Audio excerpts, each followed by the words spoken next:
안녕하십니까 시청자 여러분, 이주천TV의 이주천입니다. 자, 오늘 2025년 12월 5일이 되겠습니다. 자, 다시 제3부 이제는 교회가 나설 때다, 제3부 순서입니다. 자, 제7장 공산주의, 하나님의 최고 작품인 인간의 본성을 파괴하는 본질이 공산주의다라는 겁니다. 공산주의, 하나님의 최고 작품인 인간의 본성을 파괴. 인간은 하나님의 형상대로 만들어진 존재입니다. 그런데 공산주의는 하나님의 형상대로 만들어진 인간성을 파괴하고 그 위에 사탄이 조종하는 악한 인간성으로 교체하는 사상입니다. 이런 사상교육은 장기간 집중적인 세뇌 교육 방식으로 이루어지는데, 이 프로세스가 완성되면 완전히 다른 사람으로 바뀌게 됩니다. 육체는 나의 아들, 딸인데 정신은 이미 공산주의 혁명가가 되어 있는 것을 발견하게 될 것입니다. 커뮤니즘, 리보루셔너리. 아무리 거짓말, 협박, 살인 등 범죄를 저질러도 전혀 죄책감이나 양심의 가책을 느끼지 않게 되는 것이 공산주의자입니다. 어때?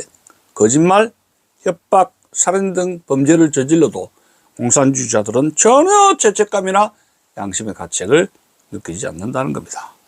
오히려 양심의 가책을 느낄 경우 아직 혁명의식이 부족하기 때문이라고 자책을 하게 만들게 됩니다. 이것이 그 무서운 공산주의 사상입니다. 왜 이렇게 장시간 세뇌 교육을 통해 혁명적 인간으로 바뀌게 되는 것입니까? 공산주의 혁명을 완수하려면 공산혁명에 대한 강한 신념이 필요하기 때문입니다. 공산혁명에 대한 강한 신념이 필요하다는 겁니다. 레닌도 이렇게 말했습니다. 공산주의자는 법률 위반, 거짓말, 속임수, 사실 은폐 따위를 예사로 해치우지 않으면 안 된다. 그런 말을 이미 레닌이 했습니다. 레닌이 그런 말을 했습니다.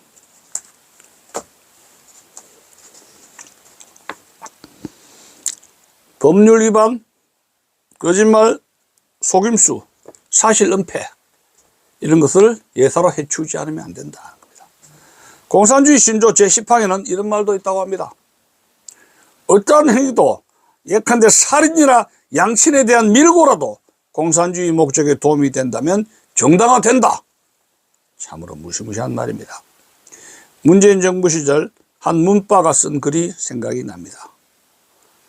문통, 이 설령 우리 부친을 칼로 찔렀다 하더라도 난 그분에 대한 지지를 철회하지 않겠다.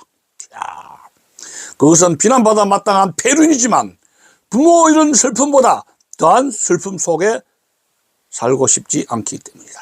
무시무시한 말입니다.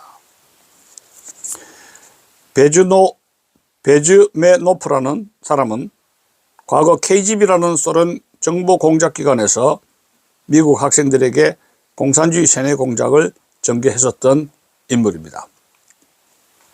메즈메노프, 이거 아마 인터넷 하면 나옵니다. 메즈메노프. 그는 미국 학생들에게 언론 등을 통해 지속적으로 공산주의 세뇌 공작을 했는데 15년의 프로세스를 거치고 나면 다시는 원래 상태로 되돌아가지 못한다고 말했습니다. 15년 동안의 세뇌 공작의 프로세스를 거치면 전혀 다른 세계로 돌아갈 수가 없다. 아무리 공산주의가 나쁘다 해도 믿지 않는다는 사실입니다. 그러다면 15년 동안 프로세스 세뇌 교육을 하게 되면 아무리 공산주의가 나쁘다 해도 절대 믿지 않는다는 겁니다. 그가 세뇌 공작을 할 때 했던 방법은 몇 가지가 있습니다. 베즈메노프가 세뇌 공작할 때 했던 방식이 몇 가지인가? 3가지가 있습니다. 첫째, 인간이 갖고 있던 양심과 도덕성을 타락시키고 마비시킵니다. 인간이 가지고 있는 양심과 도덕성을 타락시키고 마비시킨다는 겁니다. 둘째, 인간이 갖고 있는 판단 능력을 마비시킨다는 겁니다. 인간이 가지고 있는 판단 능력을 마비시킨다는 게 두 번째입니다.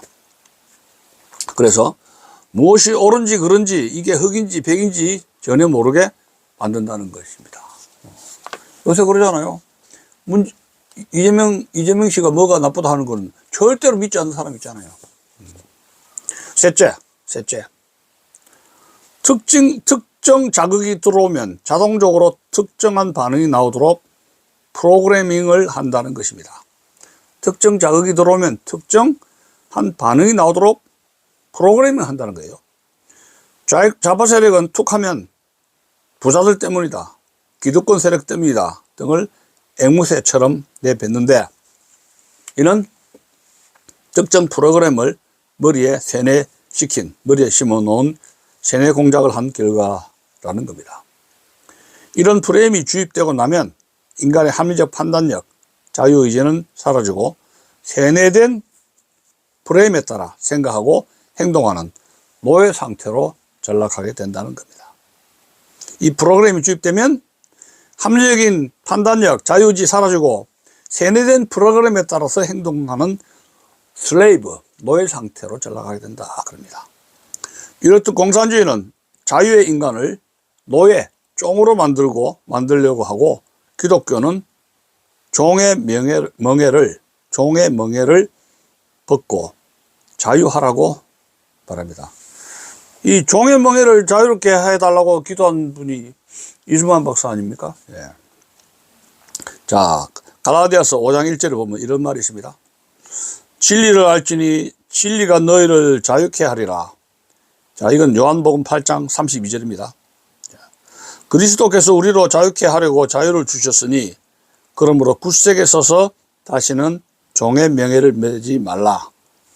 갈라디아서 5장 1절입니다. 다시 한번 읽겠습니다. 그리스도께서 우리로 자유케 하려고 자유를 주셨으니, 그리스도께서 우리에게 자유케 하려고 자유를 주셨다는 겁니다.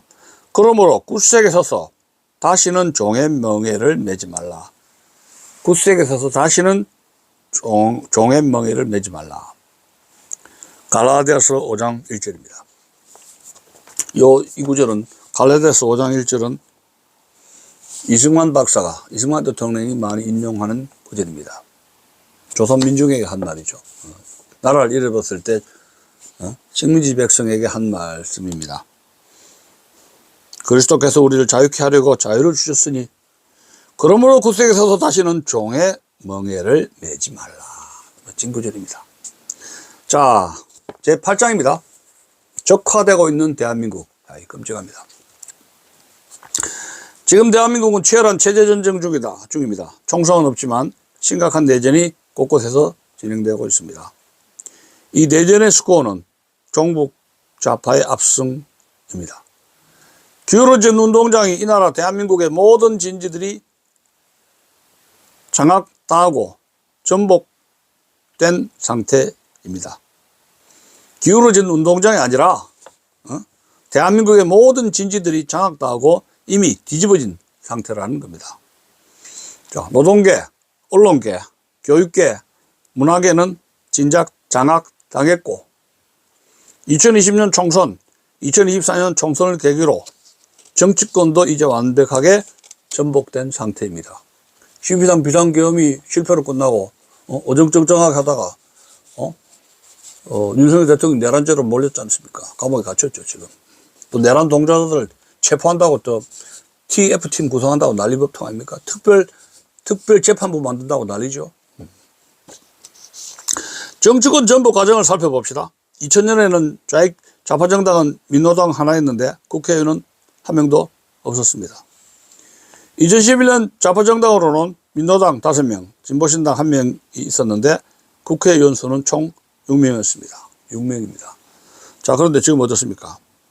2024년 총선을 앞두고 좌파정당들이 우후죽순처럼 등장했는데 진보당, 더불어민주당, 조국혁신당, 기본소득당, 사회민주당, 새진보연합, 정의당, 녹색당, 지역당 연합, 노동당 등이 화려하게 포진하고 있는 겁니다. 이들 좌파정당들은 하나로 연대 연합하여 총선에 나섰고 당선시킨 국회의원 수는 188명에 이르게 되었습니다. 우파정당은 국민의힘 하나인데 겨우 108석 뿐입니다. 어떻게 이렇게 짧은 기간에 우파 정당 일색에서 좌파 정당 일색으로 바뀌었을까요? 기가 차죠. 지금 대한민국은 말만 우파 자유민주주의 나라일 뿐 우파 정당은 하나이고 공산주의 자유주의를 지향하는 좌파 정당이 압도적 다수를 차지하고 있다는 것이 엄연한 사실입니다. 참 기가 찹니다. 그것도 좌파 정당이 헌법을 바꿀 수준, 국회의원 총수의 3분의 2, 200석에 가까운 의석을 차지했다는 사실은 이미 자유민주 체제가 상당히 뒤집어 전복되어 있음을 반증하는 것입니다. 특히 입법부를 장악한 종북 좌파 진영은 행정부, 사법부까지도 탄핵 칼을 휘두르며 탄압하고 있습니다. 이제 고전적 삼권 분립 원칙은 무너지고 일당 독재 체제, 전체주의 체제로 변모해 있음을 의미합니다. 그러므로 사실상 대한민국은 적화된 상태임을 말해주는 것입니다. 정부 좌파 진영이 입법부를 완벽히 장악한 것은 2020년 총선 때부터입니다. 이후 자유민주주의 체제에서 인민민주주의 체제로 교체하는 다양한 법률과 명령, 조례 등 입법들이 우후죽순처럼 만들어졌고 정책들이 정신없이 시행되었습니다. 문재인 정권 5년 동안 통과된 법률이 4,025건이고 조례는 8만 건입니다. 2024년 총선이 끝난 후 체제를 바꾸는 엄청난 법안들이 속속 발의되고 있습니다. 과연 4년 동안 어떻게 이를 방어할 것인지요. 시청자 여러분들에게, 국민들에게 묻고 싶은 것입니다. 자, 홍콩의 사례를 봅시다. 2019년 홍콩에서는 송환법이라는 인권을 침해하는 법안 하나를 저지하려고 700만 명의 홍콩 시민 중 200만 명이 뛰쳐나와 저항운동을 벌였던 겁니다. 자, 그런데 우리는 어떻습니까? 인권 문제를 넘어서 자유민주주의 체제가 파괴되는 법안들과 정책들이 우후죽순처럼 등장하는데도 대다수가 가만히 있는 이유는 무엇입니까? 교회들이 차별금지법 등 극소수 교회 관련 법에만 저항하는 이유가 도대체 무엇입니까? 교회들이 너무 차별금지법에 매달리고 있지 않습니까? 법률 하나만 해도 체제를 바꿀 수가 있습니다. 북한 정권은 공산화할 때 두 개의 법률이 결정적 역할을 했다고 합니다. 토지개혁령과 중요산업 국유화령입니다. 김일성은 토지개혁령을 제정하여 1946년 2월달입니다. 25일 만에 지주들의 땅을 모두 빼앗았고 중요산업 국유화령을 제정하여 1946년 8월입니다. 80% 정도의 자본가들의 기업을 빼앗았습니다. 베네수엘라 차베스는 1998년 선거로 대통령이 된 후 49개의 법률로서 사회주의 체제로 베네수엘라를 확 바꿔버렸습니다. 지금 대한민국이 직면한 체제전쟁에서 종북 좌파 세력이 최종 승리할 경우 바로 인민민주주의 체제로 들어갈 것이고 교회는 이제 싹 사라질 것입니다. 한국교회는 이미 문재인 정권을 거치며 코로나 방역을 이유로 교회 폐쇄, 예배 인원 제한 등의 탄압을 경험한 바가 있습니다. 그 당시에 교회는 조용히 숨죽였습니다. 이로 인해 유년주일학교 다수 폐쇄가 되고 청소년 교인 수가 급감하게 되고 1만 교회가 폐쇄가 되는 등 급격한 교회의 위축 현상을 경험한 바 있습니다.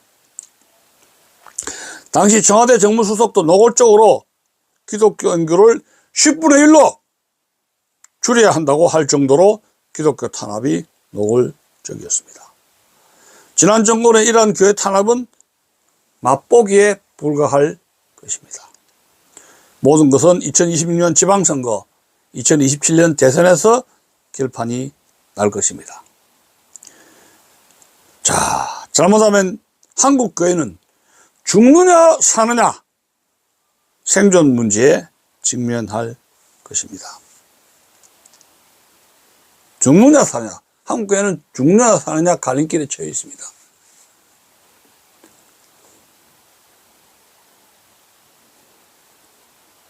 자, 과연 어떻게 해야 합니까? 끝까지 종교 분리를 이유로 신앙의 자유를 보장하는 자유민주주의 체제가 무너지는 것을 그대로 방치할 것인지, 아니면 자유민주주의 체제를 수호하기 위한 전투에 나설 것인지 한국 교회들이 스스로 결정할 때에 직면해 있다는 사실입니다. 자, 마지막 장 제9장 결론입니다. 한국교회 지금 나라를 위해 나설 때다. 결론입니다. 성경의 주요 인물들도 나라가 위험할 때 정치 지도자로 나선 바 있습니다. 특히 구약에서 그렇죠. 구약은 선지자가 왕정, 잘못된 왕을 야단치고 나무라고 꾸짖는 게 구약의 성서의 줄거리예요. Old Testament. 근데 종교분리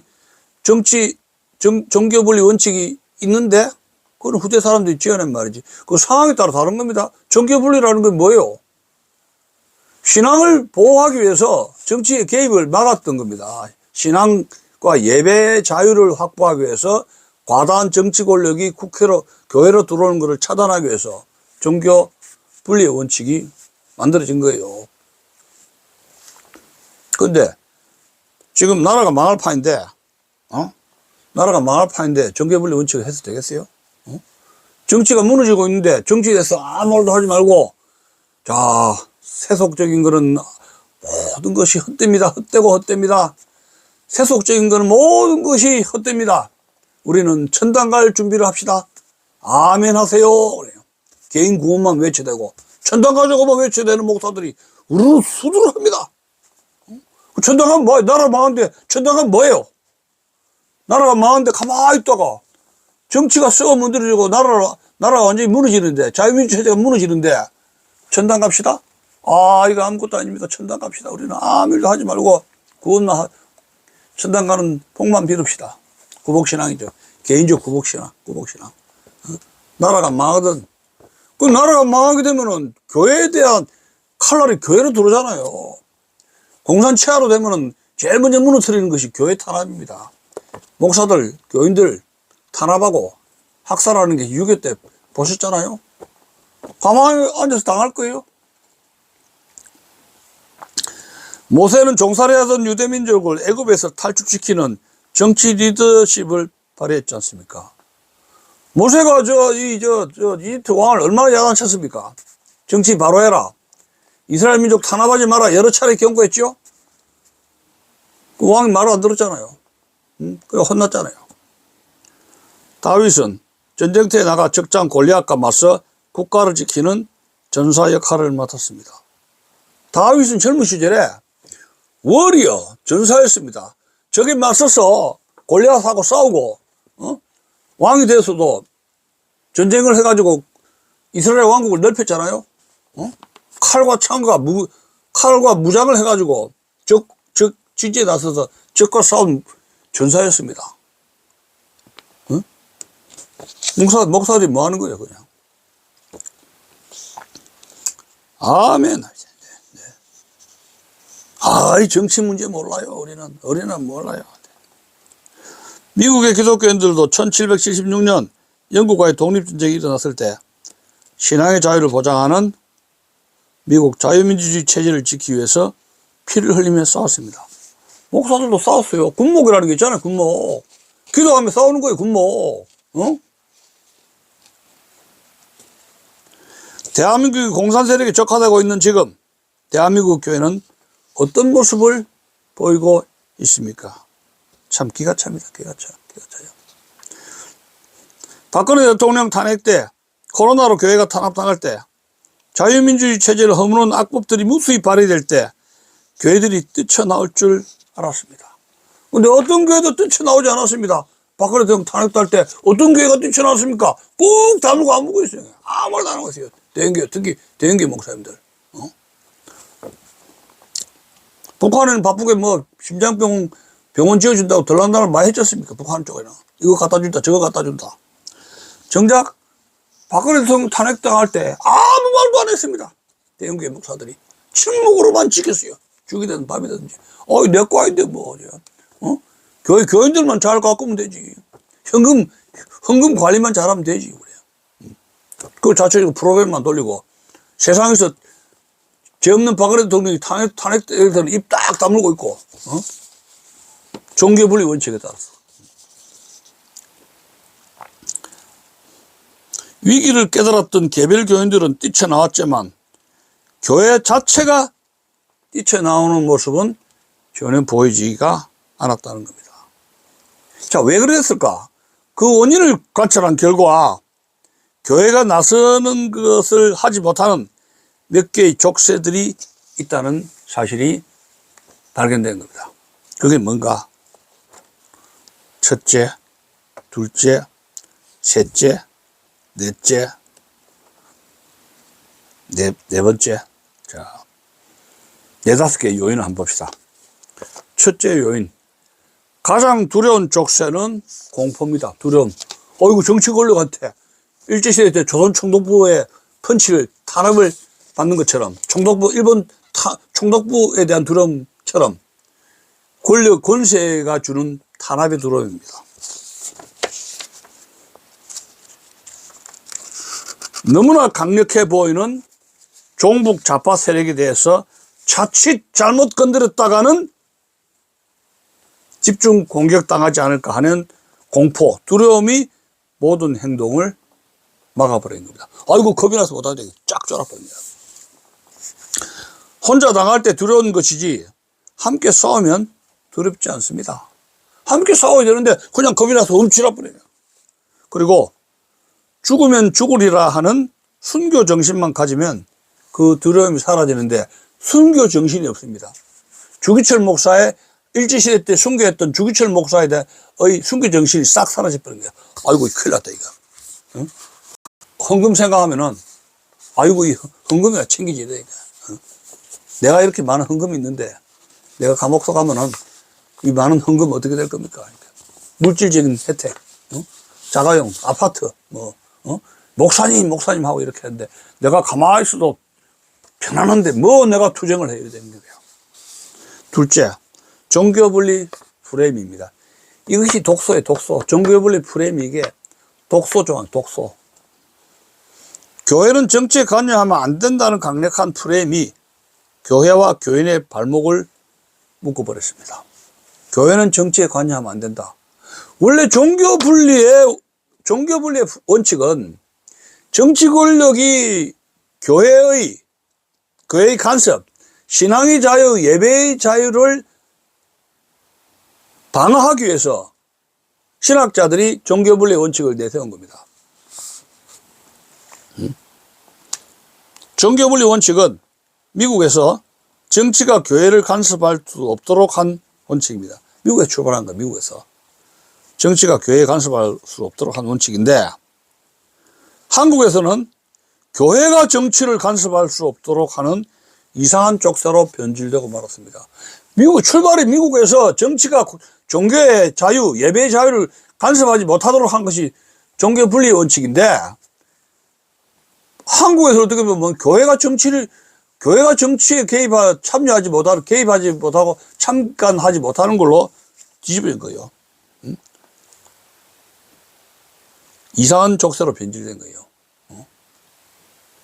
이러한 잘못된 종교 분리 관념은 주로 천주교에서 확립된 것입니다. 천주교는 한말 일제를 거치면서 교회 보호, 교인 보호를 명분으로 일체 정권에 밑보일 활동을 전혀 하지 못하도록 했습니다. 천주교에서 엄청난 이 조선시대 조선 정부로부터 엄청난 박해를 받은 경험 때문에 이 한말 일제를 거치면서 교회 보호, 교인 보호를 위해서 일체 정권에 밑보이는 활동을 하지 못하도록 조치를 취했습니다. 그래서 천주교는 3.1 만세운동에도 거의 참여하지 않았던 겁니다. 당시 종교별 체포자 수를 보면 3.1 운동입니다. 개신교 1983 1983명, 1983명이고, 개신교가. 천도교, 1363명입니다. 천도교 1363명. 개신교가 제일 많죠? 불교, 불과 106명이고, 천주교가 꼴찌입니다. 천주교도는 53명에 불과했습니다. 그러니까 3.1운동의 참여도가 제일 작은 게 누구요? 천주교도입니다. 53명에 불과했습니다. 3.1운동 독립선언문 발표 시 민족 지도자 33인 중에서 천주교는 한 명도 참가하지 않았다는 사실입니다. 놀라운 사실입니다. 천주교의 항일투쟁을 못하게 막은 근거가 바로 종교 분리 원칙이었다는 겁니다. 천주교들은 독립운동 안 합니다. 왜? 그걸 못하게 한 게 종교 분리 원칙입니다. 조선시대 때 대원군한테 8,000명 이상 학살당했잖아요. 순교당했잖아요. 거기에서 너무 공포증이 커진 거죠. 이제 교회는 종교 분리의 족쇄를 벗어 던지고 나라를 구하는데 적극적으로 나서야 됩니다. 이것이 한국 개신교의 전통입니다. 3.1운동 때 60명 지도자 33인 중에서 16명이 기독교였다.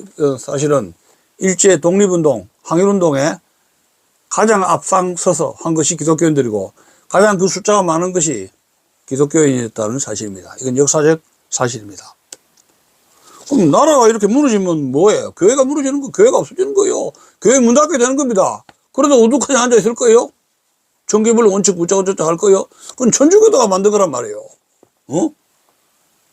그리고 종교분리 원칙, 미국에서 정치가 교회 간섭을, 신앙의 자유를 간섭하지 못하도록 미국에서 정치가 교회에 간섭하지 못하도록 하는 것이 종교분리 원칙입니다. 출발 어디에서? 미국에서.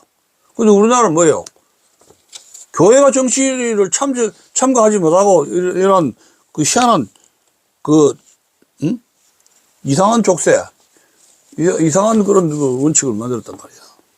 셋째, 교회 내 교인들의 상당수가 좌파 성향을 가지고 있다는 구조적 문제에 직면하고 있습니다.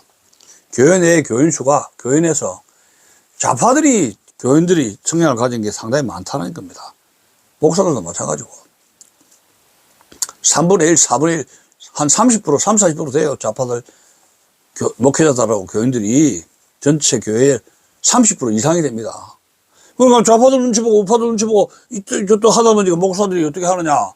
교회 내 30%, 40% 좌파들이다? 그러면 문재인 정권이 어떻고 이재명 정권이 어떻고 비판하면은 그 사람들이 목사님 그러면 안 돼요.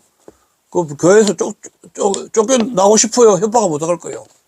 그리고 뛰쳐나가 버리면 교인들이 30% 뛰쳐나간다면 야 이거 헌금 떨어지는데 교세가 약해지는데 어쩌지요? 교인들 떨어지면 헌금 떨어지는데 그것도 걱정하는 거예요. 그러니까 설교가 뭐예요? 맹탕한 설교하는 겁니다. 천당 이야기, 죽어서 천국 가는 이야기하고 또 뭐 이스라엘 이야기하고 전혀 우리 대한민국 사회에는 이게 맞지도 않은 어댑터가 이게 구조적으로 딴 세상 이야기를 해버리는 거예요. 그러니까 교인들이 멍하게 있는 거예요. 그러니까 멍하게 있는 거예요. 그러다가 세상 일을 타치를 안 하니까 잘 쓰는 용어가 뭐냐? 신약에 있는 거 있지 않습니까? 예수 가라사대 좌든 우든 치우치지 말라고 하셨네. 예수 가라사대 그런 말을 딱 해버립니다. 좌도 우도 치우치지 마라. 중도 좌도 나쁘고 우도 나쁘다. 양비론데 그럼 뭐 어떻게 하자는 거야? 밖에서는 세상에서는 지금 불타고 있는데 교회가 우뚝하니 있어. 좌도 우도 치우치지 말라고 그랬어요. 목사님이 어떤 방향을 제시를 해줘야 되는데 싹 따먹어요. 좌도 우도 우리를 치우치지 않았나? 치우치면 안 됩니다. 이거 보신책 발언을 합니다. 이건 우파 좌파 다 밉보이지 않으려고 그렇게 성경 구절을 그런 식으로 인용하는 겁니다. 맞잖아요? 제 얘기 들립니까?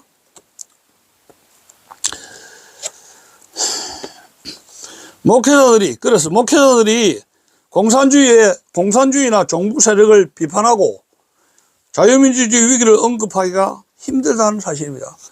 이렇게 언급했다면 좌파들이 딱 문제를 지적하고 딱 해가 녹음해가지고 스마트폰 녹음해가지고 그 목사들한테 전화질하고 협박할 수 있잖아요. 능히 할 수 있죠. 비판하면 좌파 교인들이 교회를 아예 이탈하거나 그러면 현금 부족하고 아니면 목사를 비판하게 된다는 겁니다. 목사를 공격하는 겁니다. 전화질하거나 게시판에 올리거나. 그 목사들 퇴진운동까지 벌리고 골치 아파지는 거죠. 그러면 이 목사 나가라 하면 어쩌겠어요. 이제는 그런데 그런 걸 겁을 내면 안 된다는 겁니다. 이제는 한국 교회는 결단해야 할 시점입니다. 내 설교 듣기 싫으면 나가라 하든지, 아니면 그 교회를 목사님이 그만두든지 결정 내려야 돼, 이제는. 자, 좌파 교인들을 지킬 것인지, 좌파 교인들을 끌으려면 설교를 이래 저러가 이거 중도신흥주의래요. 좌파파 다 끌어안차 해가지고 그런 설교 마음에도 없는 성경 말씀에도 없는 설교 하든지, 아니면 한국 교회와 대한민국을 지키려고 결단하는 설교를 하든지 양자택일해야 됩니다. 즉 좌파 교인들의 이탈과 비판을 두려워하지 말고 한국 교회와 대한민국의 멸망을 두려워해야 할 것입니다. 성경적 관점에서 오로지 하나님만 두려워하는 가운데서 성경적 관점에서 현실 정치를 비판해야 된다, 그런 이야기입니다. 왜 교인들이 교회 떠나는 걸 두려워하느냐 말이야. 밖에 좋은 교인들이 더 많은데, 제가 아는 천안의 어떤 교회 보니까 정광훈 목사 집회에 참석했다고 해가지고 교회 집사 장로들이 들고 일어나가지고 이렇게 신강이 벌어다가 그 교인들이 떠나버렸습니다. 근데 천안에서 그런 사실을 듣고 천안에 있는 다른 교회 교인들이 그 목사 훌륭한 사람이 도와주라 해가지고 그 교회가 오히려 더 부흥했다고 그래요. 부흥했다고 그래요. 실례입니다. 자율보사에 기사로 나온 거예요. 자율보사에서. 대한민국의 멸망을 두려워해야지 뭘 두려워하는 거예요. 나라가 망할 판인데 지금. 성경과 하나님 말씀을 두려워해야지 뭘 두려워하느냐 말이야.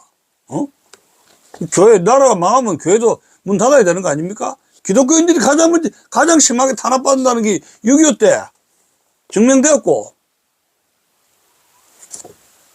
지금 북한, 중공, 이런 러시아 이런 나라들이 기독교 탄압을 얼마나 합니까? 북한하고 중국이 얼마나 기독교 탄압을 많이 해요. 6.25 보세요. 6.25 때 기독교인들이 아주 아작이 났잖아요. 참혹하게 집단 학살당한 게 기독교인들입니다. 그 꼴을 보고도 호호호 하고 있어요. 모든 교회가 다 나서면 오히려 좌파 교인들이 깨달음을 얻어서 올바른 교인으로 거듭날 수가 있는데, 목회자들의 용기가 필요한 때입니다. 자, 넷째 봅시다. 넷째. 한국 교회는 하나님의 성전이고 하나님의 말씀만 전해야 한다는 관념이다. 이런 관념. 이러한 관념을 잘못 해석하면 교회는 오로지 성경 공부만 해야 하고, 성경에, 구약에, 신약에, 성경책만 달달달달달달 외우는다, 이게. 나라가 불타고 있는데도. 교회는 오로지 성경 공부만 전념해야 하고, 공산주의, 주체사상, 종북 좌파 세력을 비판하는 설교를 하거나 연구하는 것은 교회의 본래의 목적에 어긋난다고 오해하는 것이다. 제가 아는 목사님들 많습니다. 성경책 100권 읽은 100독했다. 저한테 그런 이야기를 하신 분들 몇 번 봤는데, 야, 구약 성경 많이 하셨죠. 근데 지금 이 나라의 현실은 구약 성경, 신약 성경 100번 독해했다 해서 해결될 문제 아니에요, 지금. 나라가 망하고 지금 교회가 넘어질 판인데, 뭐예요? 오로지 성경 공부만 한다고 해서 훌륭한 목회자, 존경받는 성도들의 존경받는 목회자가 될 수가 있다, 없다? 없다는 거예요. 세상 돌아가는 일 알아야 돼요. 뭐예요? 뭘 알아야 된다? 공산주의, 주체사상, 종북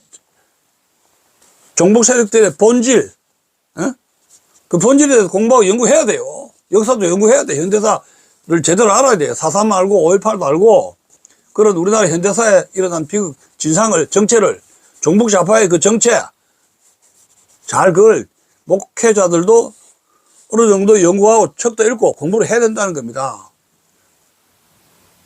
성경책 가지고만 목회하려면 이제 안 돼요. 목회하기 이제 어렵습니다. 성경책 뭐 100번 읽었다고 해서 목회자들이, 신도들이 헌금 막 내고, 아이고, 존경합니다. 예, 그럼, 목사들 떠받드는 거 아닙니다. 신자들 그거 그렇게 어둡게 생각하면 안 돼요. 응? 나라가 지금 망할 판인데, 목회자들도 공부를 해야 돼요. 공산주의 사상이 뭔지, 왜 나라가 이렇게 무너지는지 신앙적 관점에서 공부를 해야 됩니다. 왜 한국 교회가 이게 무너지고 있는가? 왜 이렇게 부패했는가? What's problem? Why? 그 원인에 대해서 통찰력을 가지고 공부를 해야 된다는 거예요. 무식한 목사, 대한민국 한국 교회 살릴 수가 없습니다. 무너진 나라 살릴 수 없습니다. 성경책만 읽은 목회자, 성도자에게 존경받을 수 없습니다. 교회 부흥시킬 수 없습니다. 지금 그런 위기까지 처해왔어요. 인간이 하나님의 뜻대로 살려면 하나님의 말씀을 당연히 알아야 되죠. 목회자들 성경, 구약 성경, 신약 성경, 하나님 말씀 알아야 되죠. 그런데 하나님 말씀만 잘 외우고 달달달 한다 해서 이 세상의 목회자로서 성공할 수 있느냐, 이게. 이 하나님의 적을 무찔러야 되는데, 지금 이게 말세란 말이에요, 말세.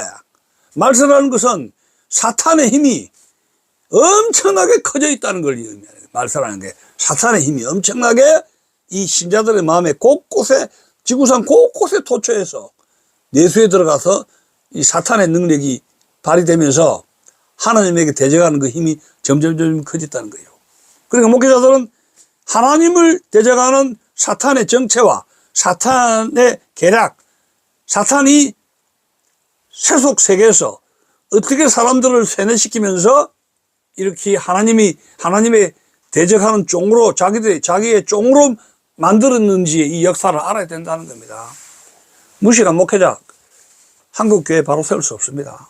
성경책만 갖고 되는 거 아니에요. 성경책 갖고 이스라엘 달달달달 해서, 이스라엘 연구 많이 한다 해서 한국 구할 수 있는 거 아닙니다. 여기 이스라엘입니까? 한국이지? 그렇잖아요. 자기 그 국적의 아이덴티티가 있는 것이지, 이스라엘 국적이 있는 거 아니잖아요, 목사들이.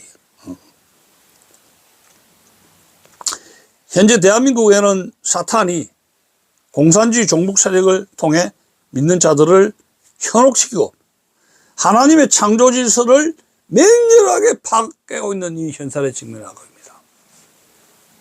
교회가 일요일 날 선데이 처치, 교회만 갇혀 있어도 안 된다는 이야기요. 월요일부터 토요일까지는 사탄과 싸워야 됩니다. 제 말 틀립니까, 여러분? 그럼 공산주의 종북 세력의 실체, 그들의 사탄과의 고리, 책략, 그거 가서 연구를 해야죠. 공부를 해야죠. 책도 사보고, 그룹 해가지고 토론도 하고. 제가 이 목사들 그룹을 좀 아는데, 좀 안 되는 말이지만, 예? 집회 참여해가지고 그냥 앉아가지고, 그냥 듣고, 그냥 유튜브도 찍고, 찬송 노래도 부르고, 그런 목사님들 많은데, 애국적으로. 잘 공부를 안 해요, 공부를. 스스로가 연구하고 공부하고 깨우치는 이게 아주 약해. 그냥 듣고 찍고 그냥 대화하고 이런 차원인데, 사탄의 계략에 대한 공부가 영 등한시하다, 이얘기예요. 역사든지 뭐든지. 예? 공부를 등한시하고 있다, 이런 이야기입니다. 공산주의 종북 세력을 연구를 해야 될 거 아닙니까? 듣는 건 자기 스스로가 연구를 안 한다, 이거, 스스로가. 목사들이 수 많잖아요. 엄청나게 많잖아요. 막 안수해가지고 하루에 1년에 1000명씩 안수 준다 그래요. 목사는 차고 넘치는데 교회는 텅텅 비어 있어요. 교회 신자들은 텅텅텅 비어 있어요. 그러면 이제 목사들이 헌금 받고 살아가는데 목사들 생활이 안 되지 않습니까? 그러면 사모 알바 시켜야 되고 자기도 목수든지 커피숍에 일하든지 알바 해야죠.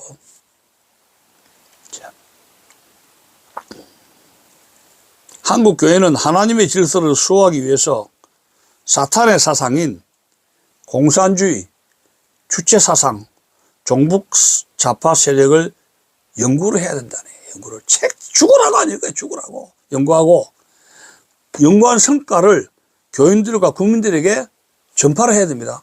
정동수 목사님이 저 공과대학 출신인데, 그, 공과대학 교수를 하다가, 목사 설교하는 거 보니까 PPT 파일도 만들고 해가는데, 공부를 무지하게 하세요. 어? 영어도 그렇고, 뭐, 신학에서 뿐만 아니고, 신학 서적뿐만 아니라, 공산주의 이런 정체에 대해서 좌파 종북의 어떤 책략이라든가 이런 책을 많이 읽고 PPT 파일로 해가지고 설교를 섞어 하니까, 이게 성도들에게 엄청난 파급력이 있잖아요. 근데 제가 아는 주변의 목사님들 왜 그렇게 공부를 안 합니까? 어? 공부를 안 해요. 연구 자체를 안 한다는 이야기입니다. 그냥 이 설교 자체가 깊이가 없잖아요, 그냥. 막 그냥 그 설교하고 기도하고 막 그렇게 하는데도 깊이가 없어요. 깊이가 없어. 너무나 목사님들이 공부를 안 해요. 제가 알고 있기로는.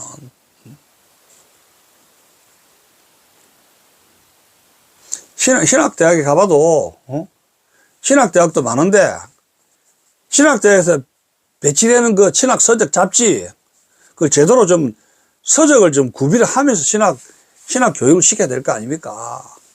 그냥 기도하고 찬양하고 그냥 막 예수 믿읍시다. 그래서 신학대학이 되는 거 아니잖아요. 어쩌려고 그래요. 자, 끝으로 봅시다. 지금 한국은 목사들이, 성경 말씀 해가지고, 구약 성경, 신학 성경, 그 말 달달달 해가지고, 그 성경 위주로 설교한다 해가지고, 이 한국이 구할 수 있는 게 아닙니다. 성도들한테 그거, 감동 주기 어렵습니다. 그렇게 무조건 성경책 읽고, 성경 말씀대로 그것만 달달달 외운다 해서, 성도들 읽고, 납득하고, 교회 부흥하기가 어려울 그런 단계까지, 그 평화시대에, 태평성대 시대의 교회의 모습이고, 지금 모든 체제, 대한민국 자유민주 체제가 무너지고, 사회주의화 된다, 공산화된다, 이런 길목에 있는데, 그 성경과 통합니까? 성경 가지고? 어림도 없어요. 목사님들 정신 차려야 돼요. 한국의 목사님들이 정신 차려야 돼요. 모르겠습니다. 제가 아는 각도에서는 그래요. 끝으로 한번 봅시다. 마지막으로, 교회 차별금지법 반대 활동에 대해서 말씀을 드리고자 합니다. 이천 교수가 자기 주관입니다. 제 의견은 아닙니다. 이거는. 한국교회가 그동안 동성애 반대, 차별금지법 반대 활동을 통해 힘겹게 교회를 방어한 것은 너무나 수고했던 것이고 칭찬받아 마땅합니다. 꼭 고생했지 않습니까? 차별금지법 반대 활동, 동성애 반대법. 그 동성애, 그거는 뭡니까? 동성애가 있고, 이성애가 있고, 양성애가 있지 않습니까? 동성애라는 건 남녀 관계, 남자끼리 이렇게, 그거는 뭐라 그럽니까? 이걸 게이라 그럽니까? 호모. 제가 그건데 호모라고. 여자들끼리 이렇게 성적 접촉하는 거를 레스비안이라 그랬어요. 근데 지금 이걸 합쳐가지고 그럴듯한 용어로 만들었는데, 섹스 마이너리티, 섹슈얼 마이너리티, 성소수자로 해가지고 또, 그럴듯하게 또 포장을 하고 있지 않습니까? 제가 이번에 제주 평화인권 선언, 평화인권 헌장, 인권 헌장인가 그걸 만들었는데, 제주 특별도지사, 오지사가 이걸 이제 통과시키려고 하기 때문에, 지난 2박 3일 동안에 제주도 갔다 왔는데, 그 성적 지향성, 성정치성 같은 것이 이런 호모를, 동성애를 하는 사람을 야단치지 말고 어떻게 해주라? 관용적으로 대해주라는 거예요. 교회에서 동성애 이렇게 한 사람들, 이거 목사님이 이거 질타할 수 있지 않습니까? 왜냐면 성경적 관점에서, 하느님이 부여한 자연적 질서를 무시하는 것이 그 동성애란 말이에요. 그걸 야단치거나 비판하는 거를 못하게 한다는 것이 차별금지법이고, 이게 지금 동성애 반대 차별금지법 아닙니까? 근데 그런 것만 해서는 안 된다, 그런 이야기죠. 여기서 보면. 그래서 차별금지법 반대 활동이 동성애 등 반기독교적 내용만 강조해온 나머지 일반 국민들은 차별금지법 이꼬르 교회 박해법 정도로 생각하는 것이 큰 문제라는 겁니다. 교회가 너무나 이거 차별금지법 동생의 반대에만 올인했기 때문에 이 대한민국에서 벌어지고 있는 어마어마한 큰 great danger, 어마어마한 위협, 공산주의로 가는 위협, 공산화되고 있는 이런 위협에 대해서 한국 교회가 간과하고 있다 하는 점을 지적을 한 겁니다. 그래서 이제 이 한국 교회를 파괴하는 것은 차별금지법만이 아니라는 겁니다. 차별금지법이 제시한 차별금지 항목은 23개인데 그 중에서 동성애, 성적 소수자의 차별금지 등 기독교를 파괴하는 것은 불과 3개 항목뿐입니다. 나머지 20개는 대한민국의 자유민주주의, 시장경제 체제 등 국가 정체성을 훼손하는 내용이 많습니다. 예를 들어서 사상에 대한 차별금지 항목은 공산주의, 사회주의, 종북사상 등을 차별 없이 허용하자는 내용이죠. 이번에 여러분 제주 평화인권선언, 제주 평화인권 헌장, 거기에서 보면은 차별하지 마라, 사상에 대해서 차별하지 마라 이런 게 있어요. 그러면 공산주의 사상으로 선언하고 교육시키면은 그 사람들 차별하지 말고 그냥 호호호 공산주의 사상을 학교에서 가르쳐도 그거 허용해 줘야 됩니까? 그 제주 평화인권 선언에 그런 식으로 지금 위원회가 만들어 놨단 말이에요. 그럼 정가 문제, 뭐 외국인들 뭐 전부 다 차별하지 마라 이래 놨어요. 기가 찹니다. 외국인들에 대해서도 세금을 내는데 외국인들 우리나라든지, 우리는 쇠빠지게 세금 내는데, 관광객이든지, 또는 무슨 뭐, 1년, 2년 온 이런 연수한 사람들, 이런 외국인도 있을 거 아닙니까? 그런 사람 차별하지 마라. 그게 무슨 뜻이에요, 그게? 그러면 외국인처럼, 국내인처럼, 한국 국적을 가지고 있는 사람들처럼 보험이라든가 의료보험이라든가 각종 교육 혜택에 대해서 우리하고 똑같이, 그래, 프리패스로 해줘야 돼요? 그렇게 하자는 거예요, 그게. 뭐, 부동산, 사고 팔고 하는 것도 국내인처럼 그렇게 평등하게 해주자는 건데, 해주자는 거예요, 뭐요? 근데 이번에 제주평화인권선언 보면은, 제주평화인권선언을 보면은, 헌장을 보면, 그게 단순한 헌장이 아니고, 헌장은 프로클레이션, 어떤 앞으로 하자는 어떤 선언적인 의미를 갖고 있는 헌장인데, 그 내용 조목좀 보면, 법률적인 조항으로 이래야 되는데 강제 조항이 들어있어요. 이렇게 해야 돼. 처벌해야 된다는 그런 말까지 있어요. 처벌한 취지로 가야 된다고. 완전히 법률 조항식으로 만들어 놨어요. 이 항목을 보면은, 법적인 항목으로 만들어 놨어요. 따까리는 타이틀은 헌장인데, 완전히 이건 일종의 그건 기만이에요. 기만 전술이에요. 이런 거를 제주특별시 도지사가 주도한 것인데 기가 막힌 거예요. 더불어민주당.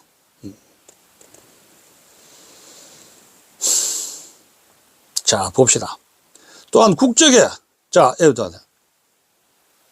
학벌의 차별금지, 고용 형태, 정규직 임시직 등 동일 노동, 동일 임금 등 차별금지 항목은 기업의 자유로운 경제활동을 파괴하는 내용입니다. 기업에 알아서 임금을 주는 것인데, 이 사람 저 사람 차별하고 똑같이 주라, 뭐 어떻게 주라, 정부에서 이렇게 임금을 어떻게 주라 하는 거는 기업의 자유로운 경제활동을 파괴하는 겁니다. 정규직 있고 임시직이 있으면은 임금 차별이 있는 거 아닙니까?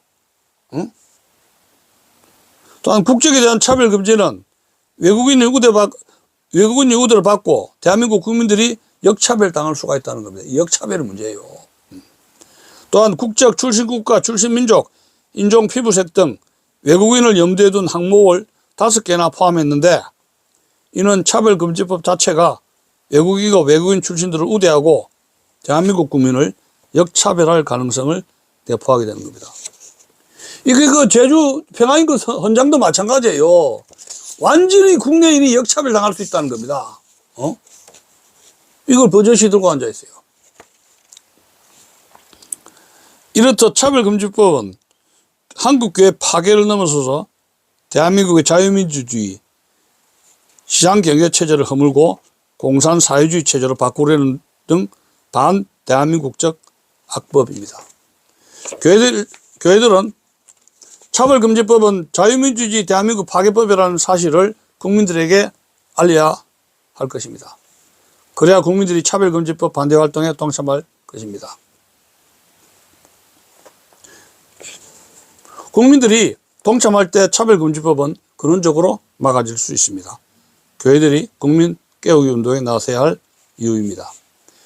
한국교회가 자유민주주의 체제 수호를 위해 국민 깨우기 운동에 적극 나선다면 국민들은 교회에 박수를 칠 것이고 주님의 복음이 자연스럽게 국민들의 가슴속으로 전파될 것입니다. 위기는 기회입니다. 이 국난이 오히려 제2의 평양 대부흥운동이 되어 민족 복음화를 실현하는 역전의 기회로 작용할 수도 있을 것입니다. 한국교회가 국가 수호 활동에 나서려면 반드시 준비가 필요한데 군인들이 전투하기 전 논산훈련소에서 훈련을 받듯이 체계적인 사전교육을 받아야 할 것입니다. 그래야 모든 대한민국 교회들이 일사불란하게 사상전투를 할 수 있기 때문입니다. 감사합니다. 마치겠습니다.